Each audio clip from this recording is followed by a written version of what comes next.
Mythes et complots avec Christian Page. La dernière fois que j'ai eu une chronique avec lui, je pense que je l'avais commencé exactement de la même façon. En faisant une recherche sur notre premier sujet sur Google avec projet Pegasus, nous obtenons 13 400 000 réponses. Bon. Ne vous donnez pas la peine de consulter ça. Il connaît toutes les vérités, mythes et complots avec Christian Page. Bonjour Christian. Salut Guy. En effet. Oui. Qu'est-ce que c'est ça, le projet Pegasus? Pegasus. Alors, d'abord, c'est une histoire. Bon, s'y intéresser ne veut pas dire forcément y croire. Alors, je te propose le truc. On soutient dans les milieux un peu, faut dire qu'il y a quelques semaines, il s'est tenu à Vancouver une sorte de congrès où étaient invités des gens qui s'intéressent aux sciences limites. Donc, on parle ici de super soldats, de téléportation, de communication avec des extraterrestres. C'est pas une science limite. Les Américains, les anglophones ont une expression qui s'appelle « the fringe ». C'est juste à la limite. C'est de la pseudo-science. On est vraiment à la limite. Oui, d'ailleurs, Fringe, où justement on parle de ces phénomènes qui seront peut-être la science de demain, la téléportation, la communication télépathique, les armes psychotroniques, donc ce genre de trucs-là. Ce sont des histoires qui circulent, qui sont dans les milieux scientifiques, pas forcément académiques, mais en tout cas qu'on entend parler depuis, je dirais, 20, 30 ou 40 ans, et qui reviennent régulièrement sur le tapis. Ça alimente beaucoup l'intérêt des amateurs de fantastique. Et le projet Pegasus appartient à ce groupe. Donc, qu'est-ce que c'est ce projet Pegasus? Il serait né dans les années 60 sous la tutelle d'un organisme qui s'appelle la Defense Advanced Research Project Agency, donc la DARPA. Je t'arrête tout de suite. La DARPA est un organisme qui existe bel et bien. Le reste, comme on va le voir, est plus litigieux, mais la DARPA existe bel et bien. C'est un organisme tentaculaire du gouvernement, du ministère de la Défense, où on développe de l'armement high-tech à la fine pointe de la technologie. Des gens qu'on ne voit jamais, qui ne répondent jamais aux questions, qui sont assez... Exactement. Donc, on sait que, par exemple, ces gens-là ont développé des drones, donc des sortes d'appareils volants sans pilote qui ont amélioré les techniques d'espionnage. Donc, ce sont des projets un peu comme ceux-là sur lesquels planchent les ingénieurs de la DARPA. Donc, cette DARPA aurait mis de l'avant dès les années 60 un projet du nom de projet Pegasus. Ce projet faisait suite, nous dit-on, à un autre projet connu dans les années 40 sous le nom de projet Rainbow. Donc là, avant que l'on se perde là-dedans, quelques mots sur le projet Rainbow, et je suis certain qu'il y a des auditeurs qui vont reconnaître de quoi on parle. Vas-y donc. Nous sommes en 1943, le gouvernement américain aurait mis de l'avant un projet pour faire disparaître un destroyer. L'idée était de faire disparaître le navire des écrans radars. On se rappelle, on est la Deuxième Guerre mondiale, l'armée américaine vient d'entrer dans le conflit suite à l'attaque sur Pearl Harbor. Donc, on souhaite rendre invisible un destroyer. Pour les besoins de cette expérience, on va utiliser un navire qui s'appelle le Eldridge, qui est un navire ravitailleur de l'armée américaine. Donc, dans le port de Philadelphie, on a mis des équipements à bord de ce bateau. Et finalement, l'expérience fonctionne. D'un premier temps, elle fonctionne si bien que non seulement le navire devient invisible aux observateurs, mais le navire, toujours selon la légende, bien sûr, est télétransporté depuis le port de Philadelphie au port de Norfolk en Virginie, où il va demeurer visible pendant quelques secondes avant de revenir dans le port de Philadelphie. Cette mystérieuse expérience, qu'on y croit ou qu'on n'y croit pas... Ça donne le goût de sourire. Oui, cette expérience... Et là, il y a quelque chose qui va pas bien, parce qu'au retour du navire, on raconte que lorsque le navire est réapparu dans le port de Philadelphie, certains des militaires à son bord, les membres de la US Navy, se seraient amalgamés à la structure du bateau. Donc, une sorte de mélange qui nous rappelle un peu l'histoire du film La Mouche. Oui, et de nombreux épisodes de Star Trek, d'ailleurs. Voilà, où quelque chose fonctionne pas bien dans le télétransport.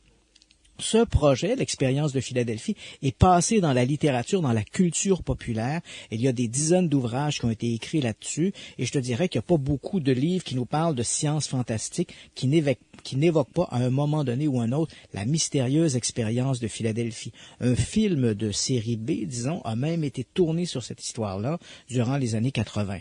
Donc, c'est pour te dire que l'expérience de Philadelphie est bien connue. Évidemment, la documentation autour de ça est beaucoup plus disons, anémique, et c'est encore plus difficile de prouver l'acuité ou la réalité de cette expérience. Quoi qu'il en soit, ce projet Philadelphie, qui avait été en fait développé à partir, semble-t-il, de connaissances ou de documents secrets qu'on avait trouvés dans les archives d'un nom qui revient souvent lorsque l'on parle de science limite, le mystérieux Nikola Tesla. Tesla est un scientifique yougoslave à qui on prête toutes sortes d'inventions très olé, mais qui était vraiment un scientifique qui a inventé notamment le courant alternatif, il a inventé l'alternateur. On lui doit en fait plus de brevets d'invention qu'on en doit à Edison. Et pourtant, ça reste un scientifique un peu marginal. Le Kevlar, je sais pas si ça vient de lui. Mais enfin, quoi qu'il en soit, ce mystérieux Nikola Tesla a bel et bien existé. C'était un scientifique de haut vol. On lui prête toutes sortes d'inventions un peu mystérieuses et on raconte qu'après sa mort en 1943, à l'été de 1943, les forces armées, les militaires, la CIA auraient fouillé dans ses documents. La CIA qui n'existait pas à l'époque, mais qui s'appelait le National Security Agency ou un truc un peu semblable à ça. Ces gens-là auraient trouvé dans des documents de ce Nikola Tesla des papiers, des informations qui auraient permis de développer ce mystérieux projet Rainbow qui consistait, comme je te l'ai mentionné, à faire disparaître un bateau.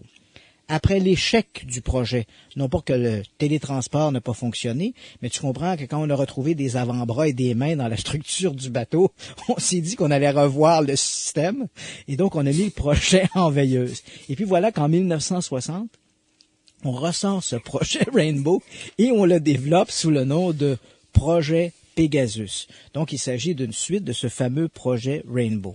Alors là, évidemment, tu me dis, mais mon Dieu, Christian, où c'est que t'es allé chercher tout ça? Mon Dieu, Christian, où c'est que t'es allé chercher tout ça? Mais voilà, ça fait partie du discours. Tu sais, je t'ai mentionné ce congrès qui a eu lieu il y a quelques semaines à Vancouver.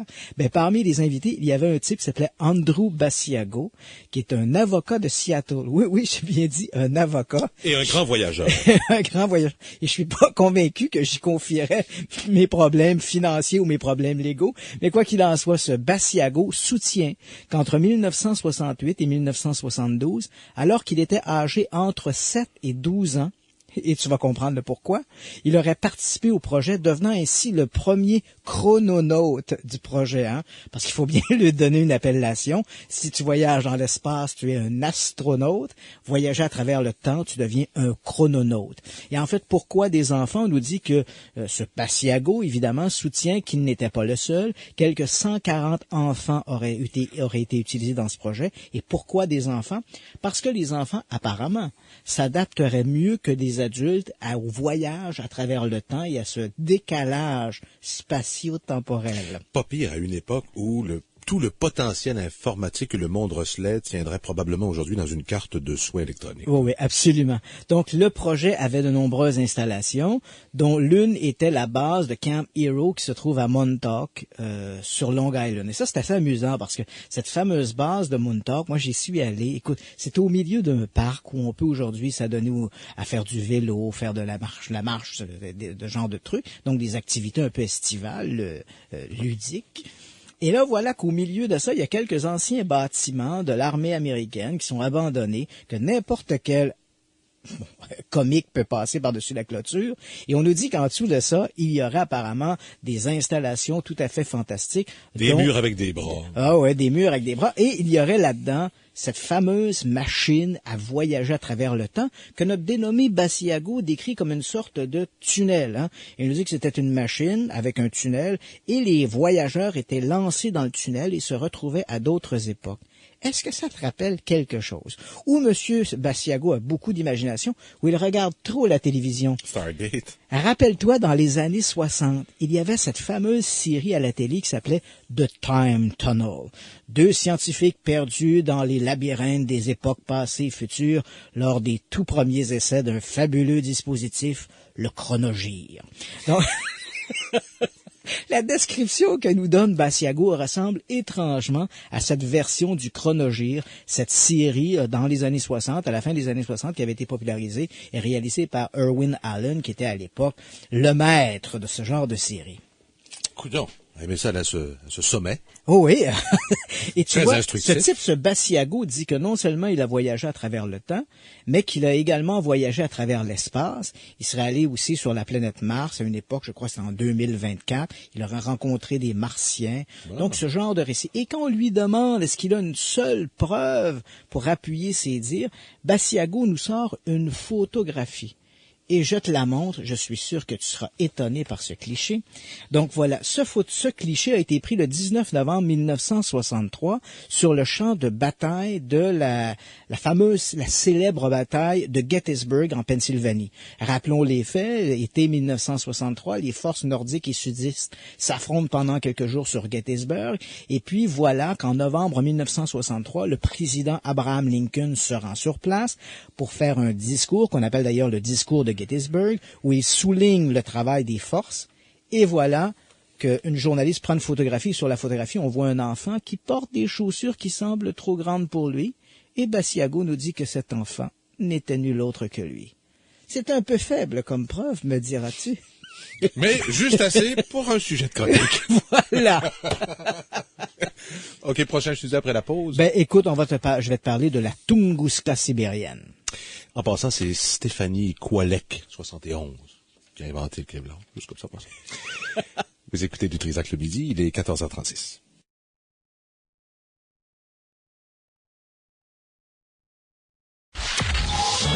Du Trisac l'après-midi avec Guy Simard au 98.5. Mais tes complots avec Christian Page, c'est peut-être une des photos les plus surprenantes et les plus connues à l'échelle internationale. C'était le 30 juin 1908, une explosion d'une envergure jamais vue, en principe par l'être humain, qui se produisait dans un territoire isolé en Russie. Voilà, c'est ce qu'on a appelé le phénomène de la Tunguska. Tu l'as bien mentionné, on est le 30 juin 1908, à peu près vers 7 heures du matin. Une immense boule de feu s'est écrasée dans la Tunguska sibérienne. C'est au centre de la Russie, c'est un endroit excessivement isolé et à l'époque à peu près inexploré. Et au moment de l'impact, l'onde de choc a fait 3 fois le tour de la Terre, donc ce n'est pas peu dire. Et le ciel de l'Europe s'est illuminé d'une sorte d'aura, due à ce qui avait été relancé dans l'atmosphère, à la poussière qui était dans l'atmosphère. Et on raconte que pendant des semaines, on pouvait littéralement lire le journal dans la rue. On nous dit qu'on pouvait lire le London Times la nuit dans les rues de Londres à cause de cette aura de lumière qui faisait un peu comme une sorte d'aurore boréale. Et je sais pas si tu as déjà lu le London Times, mais les caractères sont plutôt petit, Donc c'est un peu cette explosion mystérieuse, mais c'est assez étonnant. Et ça c'est réel, c'est documenté. Ce n'est ni un mythe ni un complot. Là. Non, absolument pas. Et l'impact a littéralement pulvérisé, comme tu l'as mentionné, 20 kilomètres de forêt. C'est ces fameuses photographies que l'on voit encore où on peut distinguer des arbres couchés en ligne rayonnante. Donc on a abattu 20 kilomètres de forêt, 60 millions d'arbres ont été soufflés par cette explosion, et l'explosion elle-même a fait des dégâts jusqu'à 100 kilomètres du point d'impact. On estime que la déflagration équivalait à plusieurs centaines de fois celle de la bombe d'Hiroshima. Et quelle qu'ait été la nature de l'objet de la Tunguska, si cet objet était tombé sur une zone habitée, tu comprends, comme New York ou Los Angeles, c'est par millions qu'on aurait compté le nombre de décès. Mais le problème, c'est que quand on y est allé quelques années plus tard, parce que si vous regardez la carte de la Russie, là, c'est à peu près en plein milieu. Exact. Qu'est-ce qu'on a trouvé, ou plutôt qu'on n'a pas trouvé? Et voilà. Parce que curieusement, les autorités russes ont été plutôt lentes à réagir. Il a fallu attendre, en fait, 1927 pour qu'un scientifique, membre de l'Académie des sciences de Moscou et professeur des sciences planétaires à l'Université de Saint-Pétersbourg, se rende sur place. Il s'appelait Léonid Kulik. Et lorsque Kulik est arrivé sur place, ce qui l'a frappé, non seulement a-t-il constaté les dommages provoqués par l'explosion, mais il n'a pas trouvé là, évidemment, l'hypothèse de départ était qu'une gigantesque météorite était tombée sur la Tunguska. Et lorsqu'il s'est rendu sur place, il n'a pas trouvé de point d'impact, pas de cratère, à tout le moins pas là où il y avait l'épicentre. Il y avait donc ces arbres couchés, une déforestation. Mais ça, déjà, les scientifiques avaient dit, c'est pas pire, l'explosion est peut-être survenue à 5 ou 10 kilomètres d'altitude, mais il y a autre chose. Ouais. Voilà. En fait, lorsque les scientifiques ont commencé à regarder ce qui s'était passé sur la Tunguska, l'hypothèse était que s'il s'agissait d'une météorite, elle avait peut-être explosé à 5 ou 10 kilomètres d'altitude. Bon, ce qui avait donc couché les arbres, mais on aurait dû quand même trouver un point d'impact parce que la météorite, en explosant, aurait dû laisser des débris. On n'avait rien. Alors là, évidemment, on s'est mis à ni cratère, ni débris. Ni débris. Et tu comprends, lorsque c'est une porte ouverte à toutes sortes de spéculations. Alors là, on a imaginé qu'il devait s'agir, comme je l'ai mentionné, soit d'une météorite, sinon peut-être d'une comète. Une comète est faite de glace, donc si elle avait explosé, les blocs de glace auraient éventuellement fondu, on n'aurait rien retrouvé. Certains ont même parlé d'un noyau d'antimatière qui aurait frappé la Terre. On a parlé également d'un trou noir qui aurait passé de part en part à travers la Terre, mais évidemment, de l'autre côté, il aurait dû déclencher un tsunami parce qu'il serait ressorti dans la mer du Japon, ce qui s'est pas produit. Donc, et évidemment, la dernière hypothèse, parce que les amateurs de mystère sont toujours ne sont jamais, c'est-à-dire à court d'imagination, et ils ont proposé l'explosion d'un vaisseau spatial extraterrestre. Alors là, si on aurait retrouvé des morceaux. Ouais, évidemment, on aurait retrouvé un petit transistor quelque part. Mais éventuellement, donc, les scientifiques se sont penchés sur cette histoire, on n'a rien retrouvé, et là, voilà qu'une équipe de scientifiques italiennes viennent d'annoncer qu'ils ont peut-être trouvé la solution. En fait, ce groupe de chercheurs se sont rendus sur place. Ils ont noté qu'il y avait un petit lac qui était situé à 8 kilomètres du point de l'épicentre de l'explosion, le lac Tcheko. Et selon eux, le lac Tcheko aurait été, ils ont trouvé non seulement ce qui semble être des pierres magnétiques sur les rives du lac Tcheko, mais ils croient que ce lac, parce qu'on est dans une région très marécageuse quand même, on croit que ce lac serait une sorte de lac, je me permets entre guillemets de dire lac artificiel, créé par un des morceaux de la gigantesque météorite. Qui plus est, ces scientifiques ont balayé la surface du lac avec un détecteur d'ondes électromagnétiques. Ils ont noté dans un secteur où il y a à peu près 40 mètres de profondeur, ils ont noté de fortes résonances magnétiques, ce qui les laisse supposer qu'il y aurait enfoui sous le lac un important morceau de cette météorite. Si les scientifiques peuvent démontrer, appuyer ce qu'ils disent, alors là, on aurait enfin la solution de la Tunguska. Ça serait bel et bien une météorite qui aurait explosé entre 5 et 10 kilomètres. C'est pas survenu dans le pays le plus transparent au monde, non, par exemple. Et des blocs, et il y aurait encore de ces morceaux sous le lac Tcheko. On gage-tu que s'ils les avaient trouvés, ils ne nous en auraient rien dit? Ah, tu sais que les Soviétiques ont cultivé le secret. Dernière pub, et au retour, on parle de... Mais après ça, si tu veux, je vais te parler de la fin du monde. Ah ben oui, c'est pourquoi pas.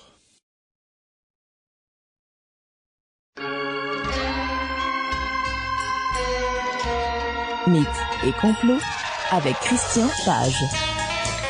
Après avoir vu le conflit étudiant dégénérer, l'adoption de la loi 78 et tout ce qui s'en est suivi, franchement, c'est pas la fin du monde qui va nous faire peur, là. Non. Ben, tu sais que quand même, il y a au moins 10% des gens, il y a un sondage récent qui montre que 10% des gens croient qu'ils verront de leur vivant la fin du monde. Et qui plus est, la grande majorité d'entre eux croient que cette fin du monde arrivera le 21 décembre prochain en fonction du fameux calendrier Maya dont tu as certainement entendu parler. Donc cette histoire-là, elle a alimenté énormément d'émissions de télé, de radio et également elle est à l'origine d'une véritable industrie littéraire. On ne compte plus les ouvrages consacrés à ce 2012. Mais là, voilà qu'on a un pavé dans la mare. Oups. Le mois prochain, le National Geographic, qui n'est pas la moindre des publications, National Geographic publiera le mois prochain un article parlant d'une découverte réalisée au cours des derniers mois par un groupe de chercheurs de l'Université de Boston.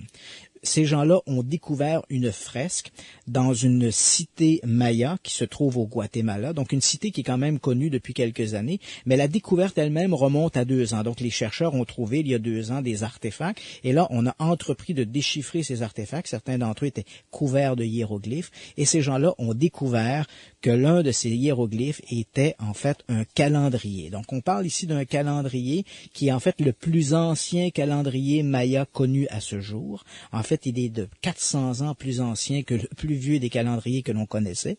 Et on retrouve sur cette fresque-là, en fait, 4 calendriers. Le premier est un calendrier cérémonial qui compte 260 jours. Le second, un calendrier solaire de 365 jours. Le troisième est basé sur le mouvement de la planète Vénus, 584 jours. Et enfin, un calendrier martien de 780 jours.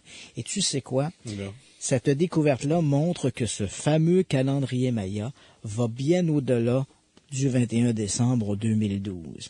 Donc, même les Mayas, à travers ce calendrier, n'avaient pas prévu une fin de calendrier pour cet hiver, pour cet équinoxe 2012. Alors là, il faudra revoir un peu tous les amateurs d'Apocalypse. Là, tu nous déçois pas mal, mais il faut se prévoir des vacances à Noël. Oui, c'est ça. Donc, je peux t'assurer, Guy, qu'on va se retrouver après le 21 décembre 2012 pour parler encore de ces sujets fascinants. Est-ce que le calendrier disait à quel moment va se régler le conflit étudiant, non? Non, aucune note là-dessus. On va chercher encore. Mais à tout le moins, quand va arriver le mois de décembre, espérons que ça sera terminé. Merci Christian Page. Ça m'a fait plaisir, Guy. Benoît Dutrisac est de retour à vos côtés demain. Entre-temps, et en attendant la fin du monde, vous avez retour à la maison. Et je vous invite à le traverser avec Jean Pagé au 98.5.